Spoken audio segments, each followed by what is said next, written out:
Hey there, Void. I'm Anna. And I'm Jocelyn. And you're listening to episode 2 of Escapeexpeditions, a podcast where we talk about escape game reviews, recommendations, and other industry nonsense. Here's the jingle. We want the jingle. Starting route to Escapeexpeditions. Continue listening for 45 minutes.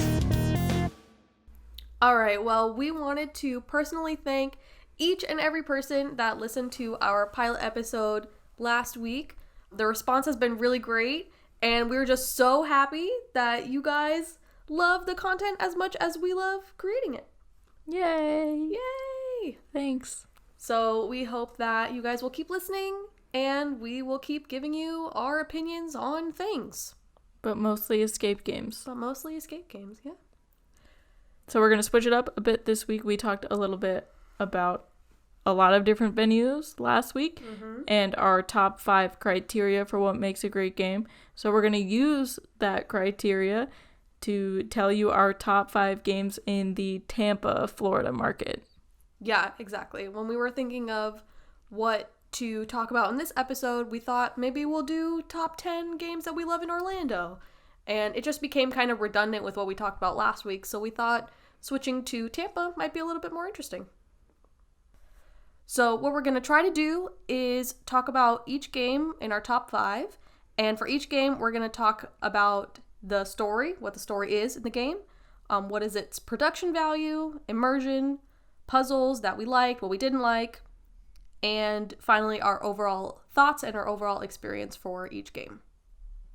And for this list, we did collaborate and we came up with one list for both of us because we have played quite a few games in Tampa, like I would say most of them. Yeah. But it's not as many as we did in Orlando. We figured that a top 5 would be better than like a top 10 or something. And we also figured that our list would probably be very similar, so we just decided to consolidate into one list. And we mostly agreed, I would say. Yeah. We'll talk about that. So let's get started. So our number 5 is the game Skinned Alive, which is at the venue Escape Thrill, which is actually in Clearwater, but it's kind of, less than a 30-minute drive from Tampa. Yeah, so to start, I'm just going to read what they tell you the story is. Yeah, go ahead. Serial killer Herbert Venter has just abducted you in a scheme to steal your identity, particularly the skin on your face. Oh, no. He has taken you to an abandoned house and locked you in a basement where you joined several other victims already in his captive. As authorities attempt to untangle a complicated web of deadly crime scenes in an investigation that spans several states, your time is running out. Herbert has left for an hour, naturally, as most serial killers do, to gather his carving tools.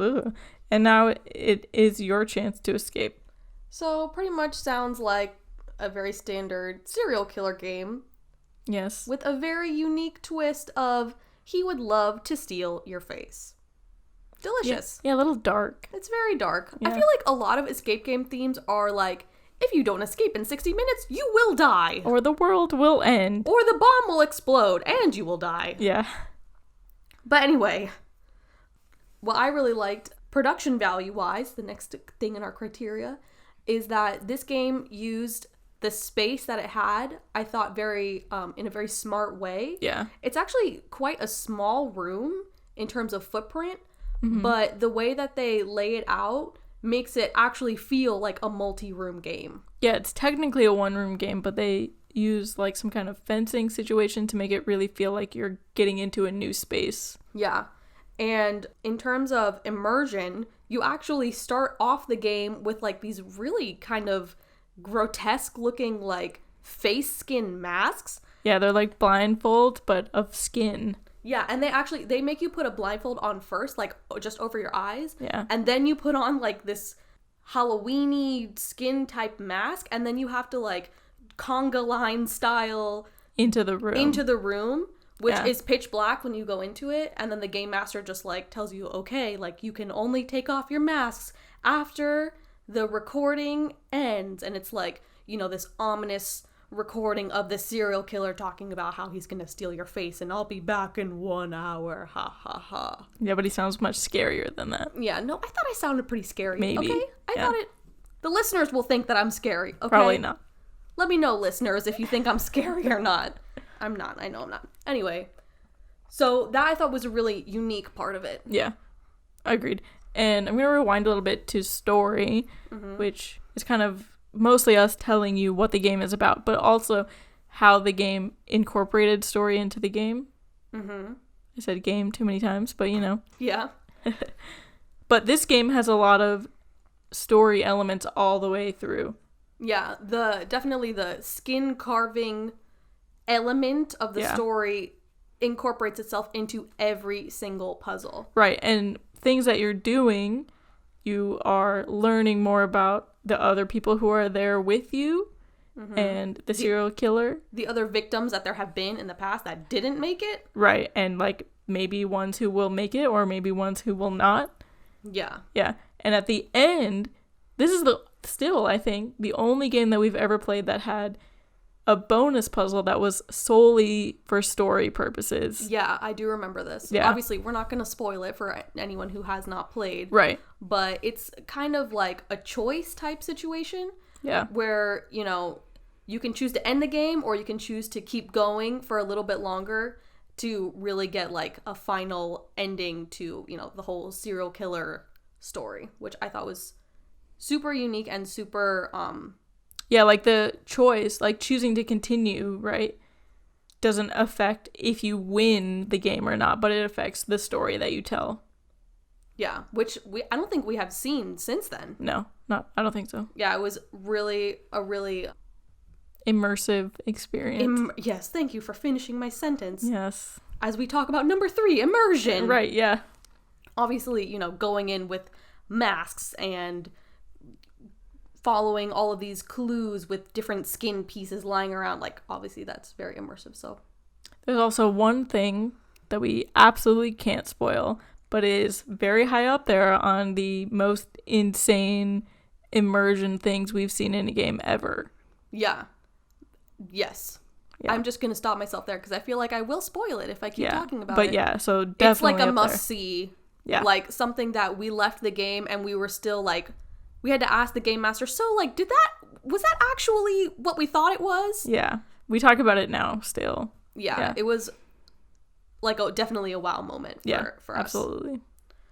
So I think we kind of already touched on puzzles, which was the next part of our criteria. Yeah. Yeah, I touched on a little bit about them all being integrated really well into the story. There's a really cool like physical puzzle at the beginning, I remember, which I'm always a big fan of, so that was cool. And there was some more non-physical, what is the word, like mental logic type. cerebral Ooh, that sounds fancy. Kind of puzzles all the way through. There's a good variety, I thought. I agree. And for me, that's really important to have a variety of things because I get kind of bored like when every puzzle is find the 4-digit number for this thing. Absolutely. And it wasn't that. It wasn't. I mean, it was like a little claustrophobic, which I think added to the immersion factor. Yeah. Also, Anna does not like scary games at all. So the fact that she loved this game so much, I think speaks to how good of a game that it was. Because you could get past the scare to like really appreciate it. This is true. I'm just not good with scary things at all. Haunted houses, jump scares, blood. I don't like it at all. And it's taken me like quite a few years to even be able to go to a haunted house and had fun and like keep my eyes open the entire time. But I think one of the reasons we even went to this game in the first place is because it came very, very highly recommended. And so Jocelyn said, no, okay, it's going to be scary, but like it's also going to be really fun and the puzzles are going to be really good. Yeah. And you can do all the puzzles and I'll do all of the scary stuff. And I was like, okay, all right, you convinced me. And I mean, I was still very scared, but I feel like the other option, which was, you know, to die, was a little bit scarier than just, you know, figuring out the puzzles. Yeah, of course. A lot of motivation. Very, very motivating. So I would say, I mean, our last criteria is overall experience. I feel like I would like to say something about that. So I remember we haven't played at this venue in a long time, but before we played this games, their other games had iPads as their clue system, and it was terrible. Like, not game breaking, like we wouldn't go back, but it definitely was not preferable as a clue system. Yeah. And this game, when we played it, did not have that. So it was very refreshing. And when you say iPads, what you mean is they had like a tablet in the game, and essentially what you would do is if you had a puzzle, say, if there was like a drawer that you wanted unlocked and you couldn't figure out how to unlock it, you would click the picture of that drawer on the tablet, and it would give you a clue about how to solve that. And then if you still couldn't solve it, you would click it again, and it would give you like a more detailed clue. And then if you clicked it a third time, it would just give you the solution. Right. So there was like that for every single puzzle in their other games, which, I mean, is obviously immersion breaking. But for this game, I think there was just like a doorbell by the exit, and you just had to click it, and then the game master would come over and give you a clue. Yeah, so it worked much better that way than the tablet situation, for sure. I agree. So that really helped with the overall experience for this game as well. Yeah. Cool. Anything else you want to say about Skinned Alive? Oh, also it says, not recommended for those under 15. I would agree with that. Yeah, I mean, it's about being skinned alive. Yeah, it's very dark. I remember walking down the hallway to this game, and they have a bloody handprint, like as if someone had been dragged into the room and they had wrapped their hands around the side of the door jamb and like scraped their bloody hands like over the wall into the room. Obviously, like, you're playing an escape game, right? So you know that it's not real. But for me, I was just like, that doesn't really look like a kind of door I want to walk into. But I guess I paid $30 to do it, so it's time to go. Yeah. It was definitely worth it. Yes. All right, so moving on to our number 4. Which is Dungeon at Legends Escape Room.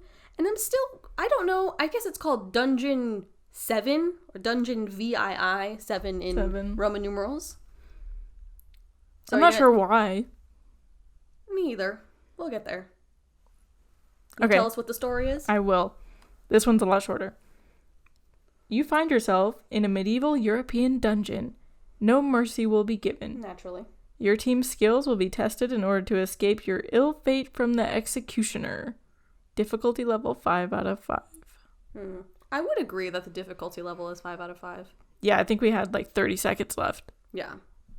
Also, I would like to note that we're currently looking at the website for this venue, and the game right next to it says difficulty level 5+. So not to say that 5 out of 5 is 100% difficult apparently for this venue, but anyway, I digress. Okay, so that's the story. Want to do production value next? Yeah, absolutely. So I think that in terms of medieval dungeon games that we played, it was really cool inside and very convincing. I think it's really easy to say that you're going to build like a fantasy or medieval type game and just put some brick wallpaper on and turn some of the lights down and like say, oh, you're in a dungeon. That obviously for us does not cut it. I think that this game looked really cool and very convincing. Yeah, and it had a good variety. It wasn't just all stone walls and like prison cells. There was you started there, but it changed into a lot more things all the way through. I would agree. And I think that in terms of immersion, I think the immersion was great. There was there was no number locks, right? I can't remember. I don't think there was any padlocks at all. I think there was a few key locks, but the rest of it was all tech or like physical tasks. Yeah, which is obviously a favorite for us. We love doing physical tasks. Yeah, I think there was a few key things. Yeah. I mean, part of what you go through as part of the dungeon is like the torture chamber. Yeah. And pretty convincing scenic all the way through. There was a severed head. Yeah. Also, that's pretty gnarly. It sounds like we like really grotesque games. Yeah, but that's not true. No. But yeah, we don't only like horror, grotesque, skinned alive games. It just happened to be, good ones in Tampa. Yeah. As far as the puzzles go, I thought some of them were really unique and interesting and fun. There were some that I didn't think were really part of a dungeon type scenario, but that's not to say that they weren't enjoyable or really fun to figure out or anything. I wasn't totally convinced that they were all part of the medieval theme. Right, yeah. Additionally, there was a lot of scavenger hunt, I think, in parts, and we were notoriously terrible at scavenger hunts. Very bad at finding things. Yeah. It's our downfall, I would say. It's our Achilles heel. Oh my god. The majority of the time when we ask for clues, the clue will be, have you investigated behind that curtain?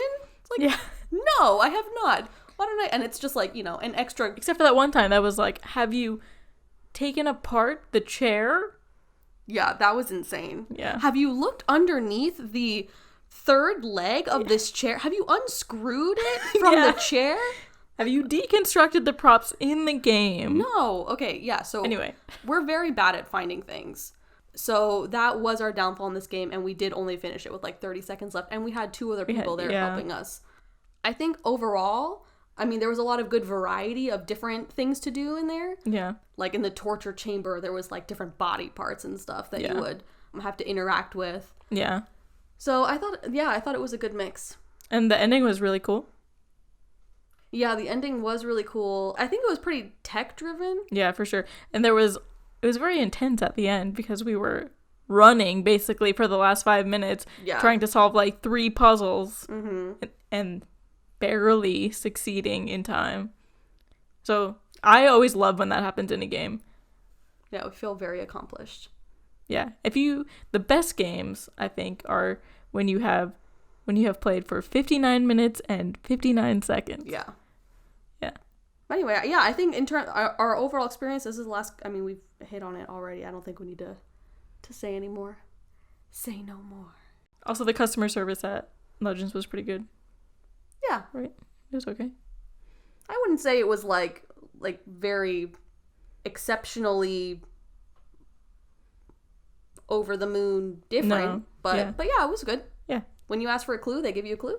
Yeah. That's it. Check you in. It was fine. All right. Okay, so additionally, we have played, before we move on from Legends, we've played a few of their games, and I wanted to give an honorable mention to Moonshine Cabin, which I also liked a lot. I just didn't want to also talk about it because I have similar things to say about it to Dungeon. So if you're going to Legend, I would also check out Moonshine Cabin. Yeah, and as a side note, we tried to keep our top 5 list as only one game from a particular venue because there are a lot of venues that we like multiple of their games. We just didn't want our top 5 to have 3 from one venue and none from another one, which we think is equally as good. Right. So, Legends is a great place to check out if you're in the Tampa area. We've played all of their games except one. I actually did not play Moonshine Cabin. Jocelyn played it with her mom, but they really enjoyed it, and I remember her texting me right after she played it, and she was like, I'm sad that you didn't get to play this with us. It was so good. It was so much better than the other ones we've played there. We've got to go back and play Wild West Heist because I want to figure out what's going on with Wyatt Earp. Oh my gosh. Yeah. Don't even get her started on Earps. If you're familiar with sci-fi, a particular sci-fi show. But anyway. Yeah. Check out Legends. We really liked it. Dungeon was our favorite game there. Moonshine Cabin also gets an honorable mention. All right. So we're going to move on to number 3? Number 3. Yeah. Our number 3 is Shadows of the Skunk Ape Part 1. And this is at Rabbit Hole Escape Games. Yeah, so I'm going to read the story to get us started. Yes. During the summer of 1984, you were in park ranger training at Cabbage Lake State Park. During the park's event, an item was stolen from the park. It's up to you to find the missing item and get all the campers to safety due to approaching heavy storms. Very Florida. You discover there's a mysterious protector in the park, the lurking skunk ape, and he's quite upset with the thieves. Maybe you can join forces with this odd creature to accomplish your mission? You know what I just thought of that's really funny is we raved so much last week about a Sasquatch game, and this is essentially the Florida version of a Sasquatch game. Yeah. The skunk ape is basically a giant furry forest monster. Yeah, he is. He's the Florida Sasquatch. Is that like, that's like our, what you need to do to get a really great game, in our opinion, is to just throw a giant furry monster in there? Yes. If your game has a giant furry monster, I will play it. I will drive hours to play it. Now it's out there in the universe. You can't take it back now. Yep. All right. So in terms of production value, so as the story says, you start out in park ranger training, which starts in a cabin, essentially. Yeah, and in this game you actually start outside of the cabin. Like, the briefing part starts outside of, like, a museum kind of situation. Yeah, it's supposed to make it look like some kind of historical society-esque museum, and it has all these display cases with, like, different skunk ape artifacts and, like, different artifacts about the area of Cabbage Lake, I suppose. Kind of like as if you were going into a museum, like at your own state park, wherever you live. So it actually looked like what they say that you're doing. It's not just like, oh, here's our lobby, and now you're going to walk into the store. Yes. Enjoy this white door. Yeah, we like walked through this whole back hallway and into this area that made it look like we were being transported into the Cabbage Lake State Park. Yeah, it was really cool. And so you started out in the cabin, and that, I think it was very immersive. It looked so cool on the inside. It wasn't just like your typical, like, oh, we're gonna paint the walls to make it look like it's wood. Yeah. It, like, looked like you were actually inside a cabin. And the story beats worked pretty well, because you start off inside this cabin and you're just supposed to be like investigating or whatever. Things take a turn, I would say, and you start finding like park ranger tools and like equipment that you can use to solve the puzzles, but also to move through the game. Yeah, you find all these tools. There's like a utility belt that you can put on, and like, really cool. You're using all your park ranger gadgets and things, and you really get into the part. Yeah.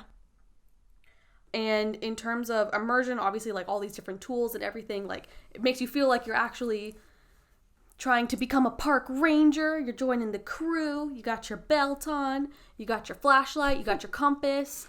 Yeah.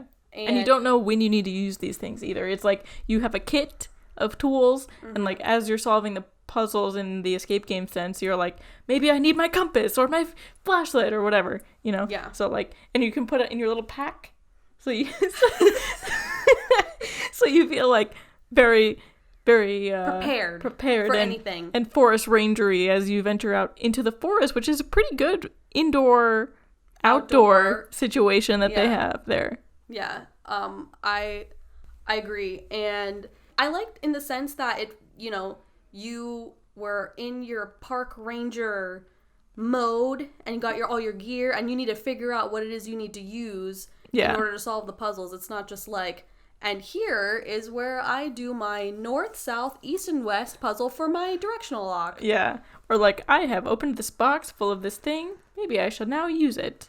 It was like you had things at your disposal because you were a park ranger, not because you unlocked them. Right. Yeah. And in terms of the puzzles, you want to touch on a little bit more about that? Sure. There was a lot of back and forth. We got into the forest, and then sometimes we had to move around into different parts of it and interact with different elements. And also, all the way through, there's like hints of the skunk ape. Yeah, it's the looming skunk ape. Yeah, and you're like, is he a friend? Is he a foe? I don't know. What am I trying to do? Is he going to help me? Is he going to hurt me? Also, is it storming? Is he real? Yeah. I don't know. And there was a lot of puzzles. Most of the time when we're playing games, it's usually just the two of us. Yeah. So that inherently puts us at a disadvantage because most places, don't have games that are designed for two people. So most of the time we have to like book it. And we have to try to play everything super quickly and still try to like take in all of the steps and everything in that sense, but we're also trying to actually finish within the 60 minutes. Yeah, so we're also like running and we're like, oh, this is beautiful. What the code is this? Yeah. I think that game was a good challenge for us in that sense because it was just the two of us and we were, running the whole time and yelling and going back and forth. But we did end up finishing in time, and I was like sweating by the end of it, but I'm glad that we got to see all of it and figure out whether the skunk ape was real or not. Yeah. You have to find out for yourself. As far as overall experience goes, I like that it starts in the lobby and they bring you into like the beginning of this place, and then you're in the story in the briefing instead of like, do not stand on the furniture. Yeah. Do not use your phone, Put in all those rules in the context of park ranger training. Right, exactly. Which is really cool. It's smart. Yeah. And we also immediately played part 2. Naturally. Which this game is called Shadows of the Skunk Ape. The second game is called Secrets of the Skunk Ape, which is a direct sequel to Shadows. Basically everything we've said about this game, I would say the same thing about that game. It's just, I feel like the setting and the integration of the puzzles with the story in the part 1 for me is what edged it out a little bit over the second part. Yeah, I would agree. I liked the first one a little bit better, but the second one is also great. Yeah, they're still definitely like must play, recommend to everyone type of games. Yeah, and these are at Rabbit Hole Escape Games. Yeah, which also actually just opened America's first escape room putt-putt. Yeah. Which we have not yet gotten to go play. Soon. We will go soon. It's every time we try to go play, I think they only have time slots available in the evening. And for us, it's, like a 2.5 hour drive. So we have yet to make it out there. But we have heard excellent things. Yeah, it's like putt-putt mini golf, but like you also have to solve escape game puzzles along the way. Mm-hmm. And there's no time limit either. You can just play through it like you would a putt-putt. Right, yeah. So that sounds super different and super fun. So we're really excited to go try it out. All right, so we can go ahead and move on to our number 2, which is Dreamweaver at Imagine Escape Games. Yes, and now I will tell you the story. Yes, tell us the story. Story time. Far underground lies the ancient and powerful Dreamweaver. You embark on a quest to unearth and harness its mystical forces. Beware, you aren't the only one searching. Don't let the Dark Prince's evil magic possess you. Ooh, evil magic. Yeah, so the big thing about Imagine, also on a story note, is that all their games are chapters in the same story. Mm-hmm. So Dreamweaver is actually chapter 3.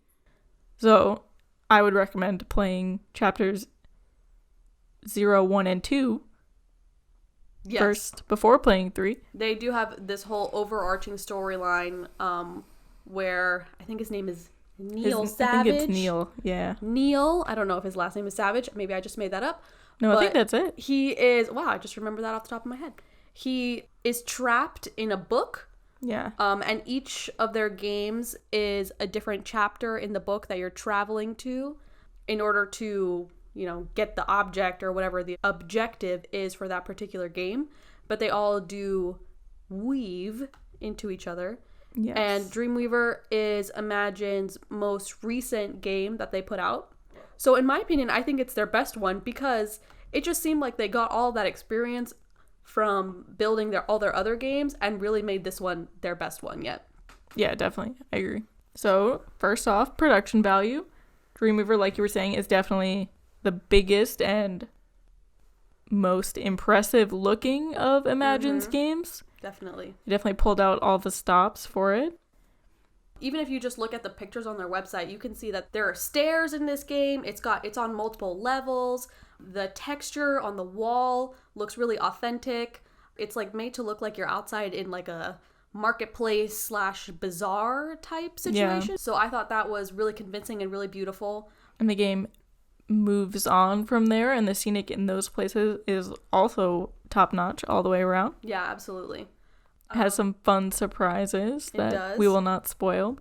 So in terms of the puzzles of this game, Imagine always does a really good job of coming up with fun and unique puzzles that we don't really see in other places. Yeah, and they're not afraid of letting you throw things or do things that are normally not allowed in escape games. If it makes sense in the story and they can work it in, then they do. So for me, a big spatial puzzle fan, shout out to Mike at Imagine, who likes spatial puzzles a lot. I'm a big fan of them. Mm-hmm. Yeah, and it's really fun because it fits in organically with the space. It's not just like, take this random thing and throw it up to the ceiling just because. Right. It like actually makes sense. Like, I don't know how he does it, but yeah, as to why you would be doing it. Yeah. It's really fun. I would agree. And they do have a lot of puzzles that are very layered and very intricate, which for us as a 2-player team can be really challenging to try to like focus all of our intention on a puzzle that might have 4 or 5 different layers. Yeah, especially in Dreamweaver. There was, like, I remember we were doing separately, we were each doing a puzzle that had 4 or 5 steps, and we couldn't even talk to each other because there was so much going on, and we were so, like, focused on our one specific part, and then we had to put them all together, and that, I think, was, like, really satisfying to be able to do that. So that's something that I can see throughout a lot of Imagine's games, is they have these multi-step type of things to lead to one outcome. Yeah. But it requires a lot of, like, small steps along the way, which I think is really good for bigger teams. Yeah. Because you never have those awkward moments where someone is just, like, standing there waiting for something to happen in terms of, like, a lot more linear games. So I think that a bigger group would have a lot of fun in this game as well. Versus us, where we were, like, trying so hard. We did okay. I think we escaped in, like, 61 minutes, somewhere around there, but not without running. Yeah, not without running. Also, as a side note, I liked when we went to go play this game, we asked if the owners were there so we could talk to them to say how much we loved the game. And our game master actually said, oh no, they're off today. And it was like a Saturday night. And I was just so happy that they were able to get to the point where they could take a day off. Yeah, I remember when we played Jungle Jam, their first game, we were working at Escape Artists at the time. And we were in Sanford at like 10 p.m. And we called them and we're like, hey, I could be there in 2 hours. Will you run a game? And they did. I think it was something crazy, like they had a game on the schedule that was, I think, 11:30 p.m. And we're like, hey, could you run this at like 11:45? And Mike was like, yeah, sure, of course. And we didn't get there till midnight. And oh my God, I was so mortified. And then we played the game and then we talked to them for like 2 hours. Yeah, we didn't leave till like 2:30, 3 in the morning, because they're so passionate about the industry and they're such genuine people. Yeah. And they really they didn't know how many games we played at the time, like if we were enthusiasts or not or whatever, but they just genuinely wanted to hear our feedback because they are just so excited about like making their games better and making the best possible product they can. So yeah, my side note was that I was so happy that they got to a point where they could let the business operate on its own and be able to take a Saturday night off when we went to go play this game. Exactly. And we are big fans of all of Imagine's games. We just picked Dreamweaver for this list because we think it is the best one. Yeah, for the previously mentioned reasons. Yes. But yes. Cool. All right. So that was our number 2 on our top 5 Tampa list. Number 1 is actually a game that we played fairly recently, like within the last month or 2. Yeah. And as soon as we played it, it immediately jumped to the top of our list. And it is Scorched at Outer Life Studios, which is actually in St. Petersburg. But that's close enough for this list. Close enough, yep. And we played this game and we were blown away. We absolutely adored it. So yes. Jocelyn is going to give you a snapshot of the story because we're looking at the story on the website right now and it is about 6 paragraphs long. So she's going to give you the short version. Yeah. Deep reds, warm shades of yellow, no two ever the same, yet each as familiar as a friend. The only entry in an old journal whose pages are as yellow as the fire those words describe. Words written by a then young John Doran, a loner raised in a fatherless home by his mother, though rarely did she act like one, always insisting that he grow up or stop acting like a child. You will be inside the childhood home of John Doran, and he knows you're there. The door is locked, a match is struck. You have 60 minutes to find and use these clues to make your escape before you too end up scorched. Ooh, another super ominous and kind of morbid game. Yeah, definitely morbid. But this one, even on the website for us, was super intriguing because you're actually inside of a burning building? What? Yeah, that's a bold move as an escape game. Yeah. And we obviously had never seen a theme like this before. I mean, most games, play off their 60-minute time limit as like, the guards have been gone for 60 minutes or like this person's not going to come back for another 60 minutes or whatever. But this one is like the building is on fire, you need to get out. So I'm like, okay, that's a very real thing. Yeah, and the story is there all the way through, and that's tied into immersion, I think, because by far, this is the most immersive game on this list. Absolutely. In terms of production value, you know, the game says that you're in a burning building. You feel like you're in a burning building. It is hot in there. It is cramped. It is, like, the smell of burning is there. Yeah, and a thing about John is that when he was a kid, he had these small passageways that he used to move throughout the house. And you discover some of them and move through the house that way in some ways that we have never experienced in a game. Some ways that I was like, how did the St. Petersburg fire code, like, people not, like, shut this place down already? Yeah. But we talked to them. It's all clear. So. Yeah, it was just that crazy. Yeah. And I would say if you are a claustrophobic person, you should not play this game. Correct. Also, I wouldn't say the game is scary at all. There's no jump scares or anything like that. It's definitely creepy overall as a vibe, and like very suspenseful. Yeah, and like you feel hot and a little bit claustrophobic and stuff, and if that is scary to you, yeah. But I know you're not a big jump scare fan, and this game doesn't have that, so as a good precursor, I would say. Yeah, absolutely. The puzzles, I would say, were actually all fairly simple.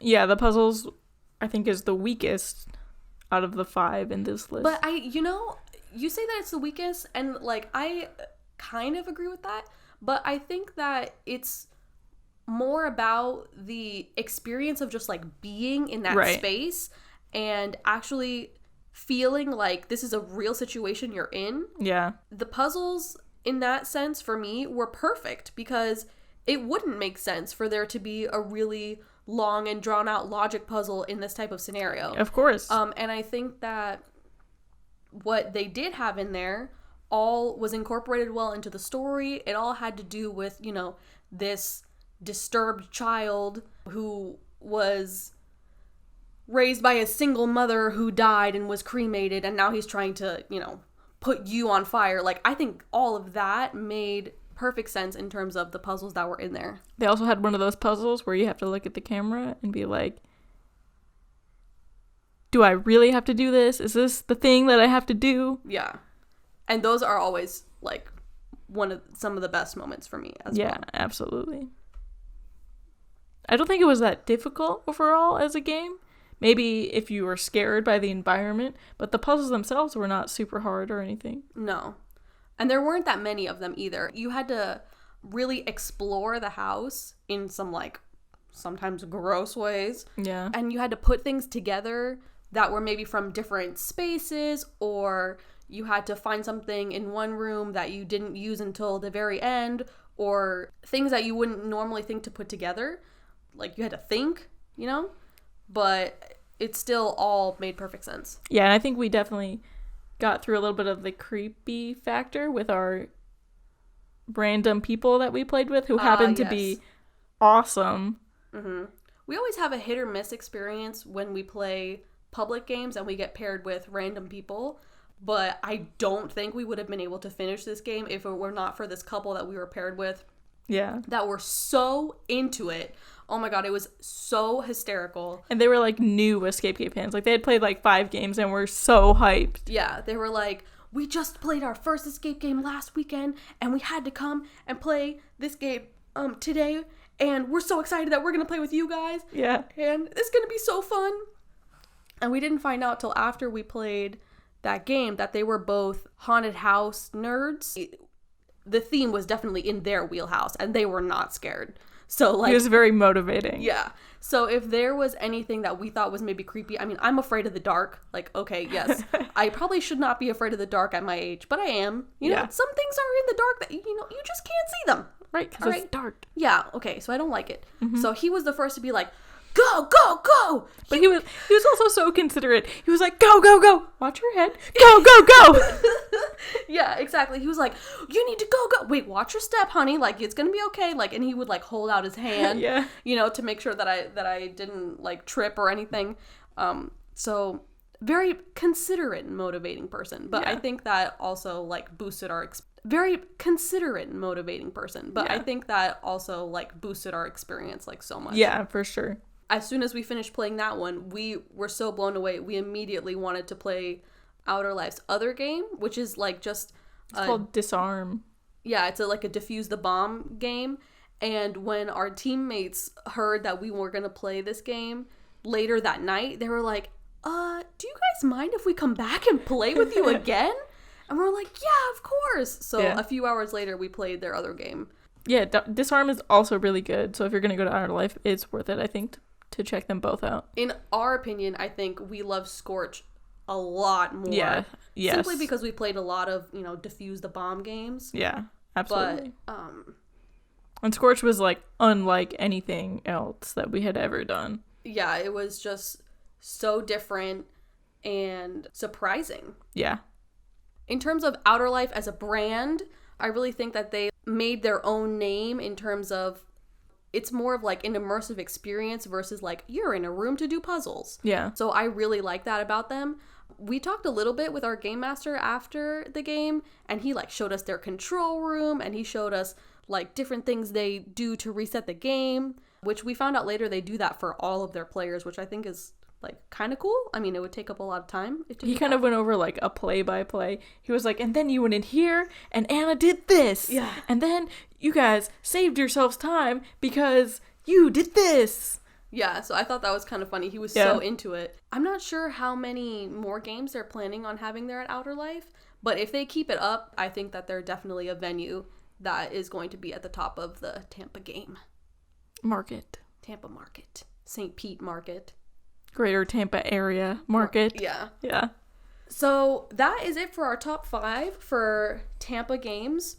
But we had a few other honorable mention games that we wanted to throw in here at the end, just because we wanted to keep our top 5 to more of like the core Tampa or like within, half an hour drive of Tampa. We have 2 games we want to talk about. One that's in Sarasota and another one that's in Newport Richey, which are not technically Tampa, but we're not going to do a whole segment on, those small cities. Yeah, so we wanted to give them some love. Absolutely. So the first one that I wanted to mention is Mafia Mayhem, which is in Sarasota at the venue Escape Reality. What I really liked about this game is that we played a lot of Mafia or like mobster speakeasy type games, but this one really stood out because not only was it like a speakeasy that you had to like go into, but you had to find a way to get in. Yeah, like prohibition was happening and alcohol was illegal, and people were finding these secret bars, so there had to be a secret way to get in, which is perfect for an escape game. Right. So this game actually starts out outside of the speakeasy and you have to find your way in, which I thought was very different. So can you tell us the actual story of this game before I keep ranting about how cool I think speakeasies are? Yes, of course. Our journey through the roaring 20s will take you through New York's prohibition scene, teeming with gangsters and criminals all looking for a good time. This room is also home to one of our live actors, who will act as your guide through this perilous adventure. I really wouldn't say it was perilous. I would disagree with that.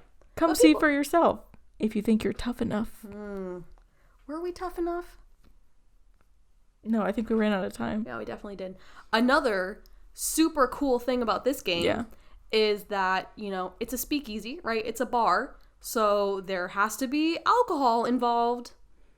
And this game has real alcohol. Yes, not fake alcohol. There are extra puzzles in the game that if you solve them, like not related to the actual Escape in 60 Minutes puzzles, but if you solve certain extra puzzles, you will find a flask with a mixed drink inside of it, and the actor / game master / bartender in the game will pour it for you into a cup with ice and give it to you so you can drink it during your game. Yes, so there was a lot happening, which is why we did not escape, because we were also like, oh yes, please sir, can I have a drink? I will sip this refreshing beverage. Yes. Also, wait, what's the code? Yeah, but also, to be clear, this is for players that are over 21. Oh, yeah. They also, in the game, had free drink coupons or something for like their regular bar that you could do extra puzzles to find. Mm-hmm. And I think that in total there was maybe like 4 or 5 of these extra puzzle flask situations. Mm-hmm. So obviously that was super out there. We had obviously never seen anything like that before, and it was very distracting, but also very fun and very in theme. Yeah, and very immersive. The alcohol added to the immersion factor. I feel like the real people going into a speakeasy would be ordering drinks. Makes sense. Yeah. But yeah, it was definitely unique, I would say. Yeah. A must play if that's your kind of thing, and if you're over 21, because that is the drinking age in the US of A. We have one other venue that we're going to mention. It's at Rock Ave Escape Games, which is actually in Newport Richey, Florida. They had 2 games there that we really enjoyed, and we also played them recently. Yeah. So we wanted to talk a little bit kind of about their whole shtick instead of like one particular game. Right. So we walk in to this place expecting normal escape game, right?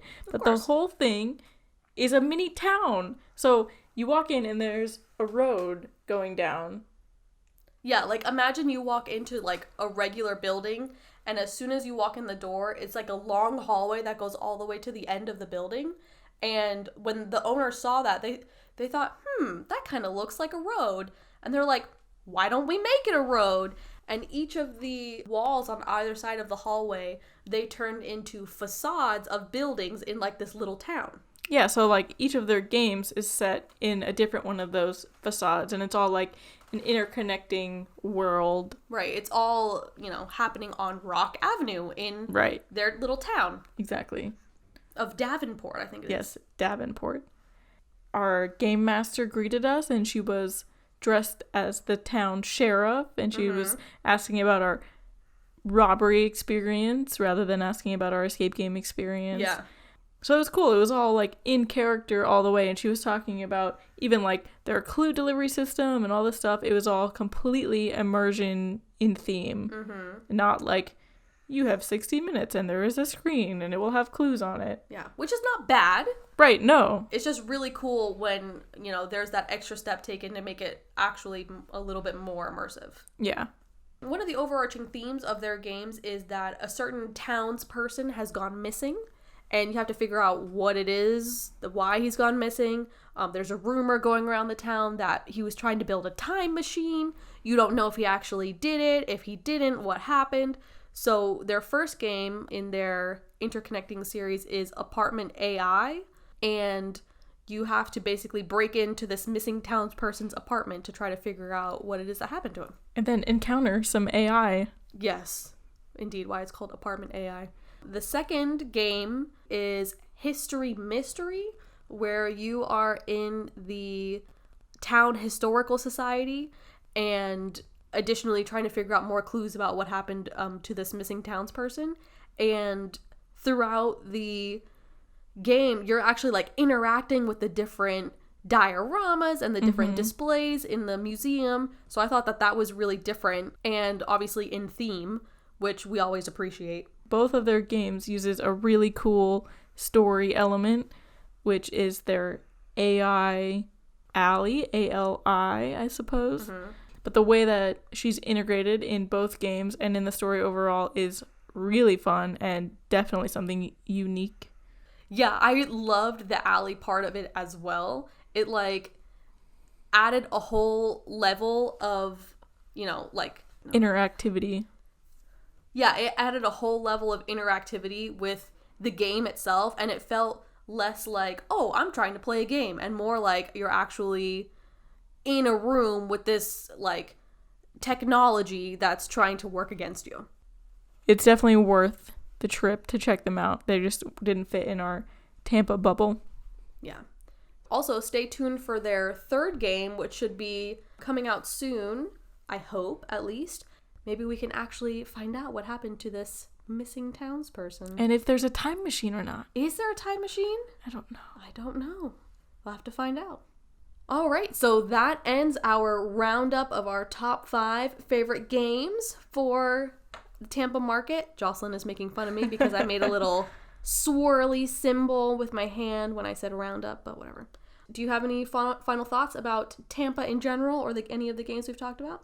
No, I think we covered it all, and we talked a little bit about each of the venues specifically, because I think not just the 5 games that we talked about, but each of those venues has a great offering of total games. Mm-hmm. So there is a lot to play in Tampa, and it's definitely worth the trip if you are within a couple hours. Yeah, definitely. And I think that over the years that we've been playing games in Tampa, I mean, we played some a few years ago in Tampa that are even out of business now. Yeah. But I think that these that we've talked about today are really going to stick around for a long time, simply because they know what it is that customers want, and they're able to deliver like a really immersive, story-driven experience. All of them that we've talked about are even all locally owned. Yeah, none of them are chains. Yeah, enthusiast started venues. And I mean, not just for enthusiasts though, a lot of them are great for beginners as well, to get acquainted with the industry and to fall in love with escape games as we have. Yeah. Oh, that was so cute. On that note, we hope that you enjoyed listening to our favorite games in Tampa. If you have any thoughts about what we've talked about today, shoot us an email or shoot us a twit on the Twitter. I know. You can follow us at Escapeexpeditions on Twitter, and Instagram is just Escapeexpeditions? I believe so. Escapeexpeditions. We have. Remember last episode I said, do we have an Instagram? And you said no. We have since started an Instagram. Yes. So you can find us on whatever social media network you hold dear. Yes, we're everywhere. We're all over the interwebs. Yeah, give us a follow if you want. If you have any requests for things you want us to talk about, let us know. We're always here to collab and to listen. Oh, what? Go ahead. That reminded me. We are going to do video versions of these podcasts, which are going to come out on the following Monday. To give Jocelyn enough time to edit them. Yeah, because I'm one person. Indeed. So the audio version of the podcast will be out on Tuesdays, and then the video version of that same episode will come out on the following Monday. Yep. So any way you like to consume your escape game knowledge, we're here for you. We would like to say thank you for listening, and we will see you next week. Adios. Ta-da! Your destination is on your left. The end of this podcast.